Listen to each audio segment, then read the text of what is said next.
Hello students, मैं हूं शुभम गोस्वामी और आप सभी का स्वागत है आपके अपने चैनल शुभम लेक्चरर पर। जैसा कि मैंने आपको बताया था कि अब आपकी क्लासेस रेगुलर चलेंगी, ऐसे में मैंने आपको यह भी बताया था कि आपको 12th फिजिक्स और 12th केमिस्ट्री जो है वो चैप्टर 3 से पढ़ाया जाएगा। ठीक है, चैप्टर 3 जो आपका है वैद्युत धारा है। देखिए, क्लास 12 फिजिक्स भौतिक विज्ञान चैप्टर 3। ठीक है, हम विद्युत धारा से इस वीडियो में स्टार्ट करने वाले हैं अपनी क्लासेस। इसे हम इंग्लिश में कहते हैं इलेक्ट्रिक करंट। ठीक है, यानी कि इलेक्ट्रिक करंट। तो देखिए यहां पर एक चीज आपको ध्यान देना है, चैप्टर का नाम है वैद्युत धारा। ठीक है, देखिए चैप्टर का नाम है विद्युत धारा।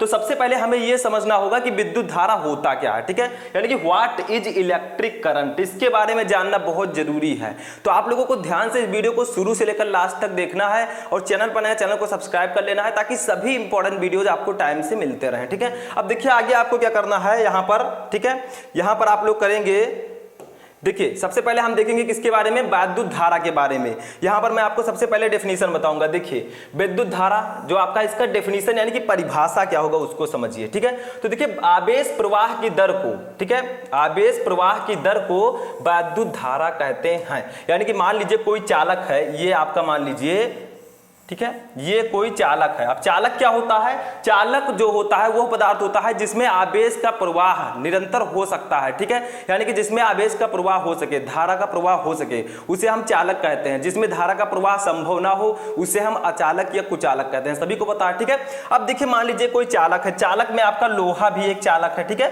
तो हम लोग यहां पर एग्जांपल ले लेते हैं लोहा। अब देखिए जब कोई चालक है तो इसमें बहुत सारे इलेक्ट्रॉन्स होंगे, गतिमान आवेश होते हैं। ठीक है, गतिमान आवेश के द्वारा चालक में आवेश का प्रवाह होता है, तो इसमें इलेक्ट्रॉन है यानी कि आवेश हैं। ठीक है, तो इन्हीं आवेशों के जो प्रवाह की दर होती है, यानी कि आवेश जो है वो कितने समय में कितने आवेश प्रवाहित होते हैं, आवेश प्रवाह की दर को ही हम कहते हैं वैद्युत धारा। ठीक है, अभी हम सब कुछ समझेंगे, तो यहां पर आपको ध्यान देना है, पहले डेफिनेशन समझना है। वैद्युत धारा का परिभाषा, आवेश प्रवाह की दर को वैद्युत धारा कहते हैं। ठीक है, अब देखिए एक और डेफिनेशन आप लोग यहां पर समझ सकते हैं। देखिए एक और डेफिनेशन मैं आपको बताऊंगा, या यहां पर लगा है एक डेफिनेशन और समझिए। देखिए जब किसी चालक में वैद्युत आवेश एक स्थान से दूसरे स्थान को प्रवाहित होता है तो इस प्रवाह को वैद्युत धारा कहते हैं। ठीक है, यानी कि अभी मैंने आपको चित्र में समझाया कि मान लीजिए ये कोई चालक है। ठीक है, इसमें बहुत सारे इलेक्ट्रॉन्स होंगे, ठीक है, गतिमान आवेश होंगे, तभी तो धारा का प्रवाह होगा। तो ये आपका चालक है। अब जब किसी चालक में, इस चालक में जो वैद्युत आवेश, जो ये आवेश है, ठीक है, ये एक स्थान से दूसरे स्थान को प्रवाहित होते हैं, तो इन्हीं प्रवाह को हम वैद्युत धारा कहते हैं। अब वो आवेश के प्रवाह की दर कितनी है, इन्हीं के दर को भी हम वैद्युत धारा कहते हैं। तो इस प्रकार से आपको इसको समझना है। ठीक है, बहुत ही सिंपल है। जैसे देखिए आप लोग अपने दैनिक जीवन में समझते होंगे, ये जैसे एक वायर है, तार है, ठीक है, इसमें वैद्युत धारा का प्रवाह हो रहा है, बिल्कुल होगा। अगर इस वायर को हम बोर्ड में प्लग के द्वारा लगा दें तो इसमें धारा का प्रवाह होगा, जो इसमें आवेश है वो गतिमान होने लगेंगे। जब वो आवेश गतिमान होंगे तो इसमें धारा का प्रवाह होने लगेगा। ठीक है, तो एल्यूमिनियम भी आपका एक क्या है, तांबा, एल्यूमिनियम, ये सब चालक हैं। तो ये वायर भी आप समझ सकते हैं। देखिए आप लोग दैनिक जीवन में देखते होंगे, जब मान लीजिए कोई तार है, ठीक है, उसको अगर आप टच करते हैं, बोर्ड में प्लग लगा है तो आपको करंट मारता है। ठीक है, तो करंट मारना यानी कि उसमें धारा का प्रवाह हो रहा है। ठीक है, करंट को इंग्लिश में क्या कहते हैं, धारा कहते हैं। ठीक है, तो वही करंट है जो आप अपने यूज करते हैं अपनी भाषा में। ठीक है, तो ये आपका हो गया। इसकी अगर सूत्र की यानी कि फॉर्मूले की बात की जाए तो बताइए क्या होगा। देखिए फॉर्मूला क्या होगा, हम धारा को आई से प्रदर्शित करते हैं, स्मॉल आई से हम धारा को प्रदर्शित करते हैं। जैसे द्रव्यमान को यम से, बल को यप से, वैसे हम धारा को स्मॉल आई से डिनोट करते हैं। ठीक है, इसका मतलब क्या होगा, देखिए यहां पर हम सूत्र समझते हैं यानी कि फॉर्मूला समझेंगे। ठीक है, क्या समझेंगे, फॉर्मूला। तो फॉर्मूला बताइए क्या होगा वैद्युत धारा का। तो वैद्युत धारा क्या होता है, इसको हम आई से डिनोट करते हैं। ठीक है, आई इक्वल टू आपका हो जाएगा, देखिए आवेश प्रवाह की दर को वैद्युत धारा कहते हैं। ठीक है, तो आई इक्वल टू आपका हो जाएगा Q अपान टी।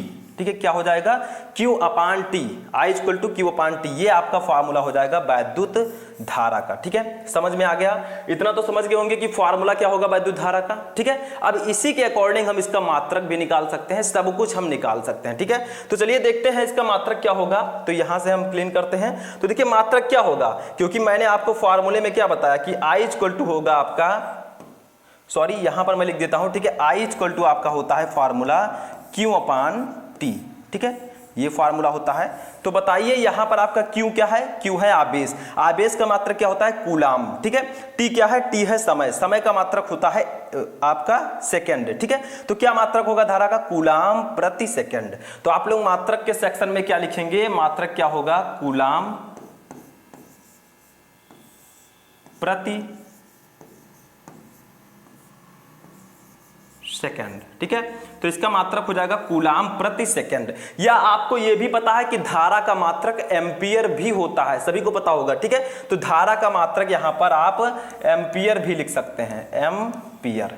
तो कूलाम प्रति सेकंड लिखिए या आप लोग एम्पियर लिखिए, बात एक ही है। तो मात्रक भी समझ गए, कूलाम प्रति सेकंड या फिर एम्पियर, ठीक है। तो यहां पर हम इसको पहले क्लीन कर लेते हैं। तो देखिए यहां पर इसको क्लीन कर लेंगे, ठीक है, इतने को।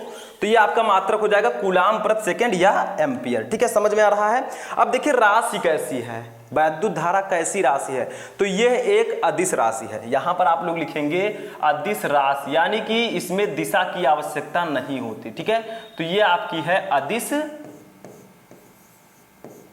राशि, ठीक है, समझ में आ गया। ये आपका है अदिश राशि। तो अदिश राशि है आपका वैद्युत धारा, ठीक है।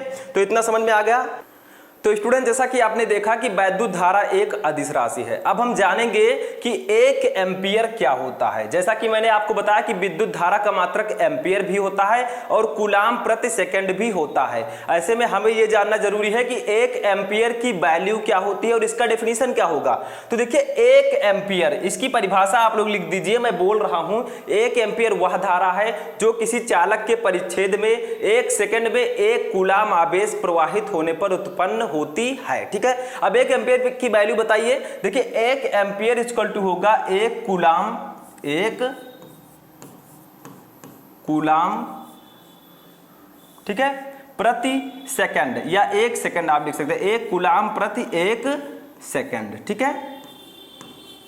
अब ये आया कहां से? देखिए मैंने आपको बताया कि I इक्वल टू होता है Q/T, I इक्वल टू होता है Q/T, मैंने आपको फॉर्मूला बताया, ठीक है। तो Q का मात्रक क्या होगा? कूलाम, T का मात्रक क्या होगा? सेकंड, ठीक है। Q है आवेश, आवेश का मात्रक कूलाम, T है समय, समय का मात्रक सेकंड, ठीक है। तो ये आपका होगा 1 एम्पियर की वैल्यू। अब मैंने बताया था कि जो धारा के मात्रक होता है वो कूलाम प्रति सेकंड भी होता है या एम्पियर भी होता है।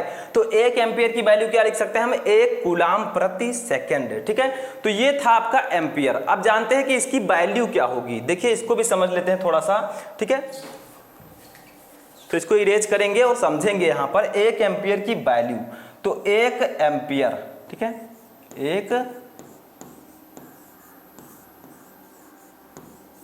1 एम्पियर इक्वल टू होता है 6.25 गुणे 10 के पावर 18, ठीक है, 10 के पावर 18 इलेक्ट्रॉन प्रति सेकंड, इलेक्ट्रॉन प्रति सेकंड, ठीक है। अभी मेरा फर्स्ट टाइम है इसलिए राइटिंग थोड़ा अच्छा नहीं है, लेकिन 1 एम्पियर की वैल्यू होगी आपकी 6.25 गुणे 10 के पावर 18 इलेक्ट्रॉन प्रति सेकंड। तो 1 एम्पियर के बारे में आपने जाना कि 1 एम्पियर की परिभाषा क्या होगी। 1 एम्पियर वह धारा है जो किसी चालक के परिच्छेद में 1 सेकंड में 1 कूलाम आवेश प्रवाहित होने पर उत्पन्न होती है, ठीक है। 1 एम्पियर की इक्वल टू 1 कूलाम प्रति 1 सेकंड। 1 एम्पियर की वैल्यू होगी 6.25 गुणे 10 की पावर 18 इलेक्ट्रॉन प्रति सेकंड, ठीक है। तो अब तक हमने जाना कि वैद्युत धारा क्या होता है, 1 कूलाम क्या होता है, ठीक है, 1 एम्पियर क्या होता है, सब कुछ मैंने वैद्युत धारा के बारे में आपको बताया, ठीक है। तो ये था वैद्युत धारा चैप्टर का इंट्रोडक्शन। अब नेक्स्ट वीडियो में नेक्स्ट डे मैं लेकर आऊंगा इसके आगे के टॉपिक्स। तब तक आप लोग अपनी तैयारी करते रहें और आगे के टॉपिक्स मैं कल जल्द ही लेकर आऊंगा जिसमें आपको पढ़ाया जाएगा, जैसे अपवाह वेग हो गया, धारा घनत्व हो गया, इन सभी को स्टार्ट किया जाएगा, ठीक है। तो कैसा लगा आपको वीडियो कमेंट करके जरूर बताएं।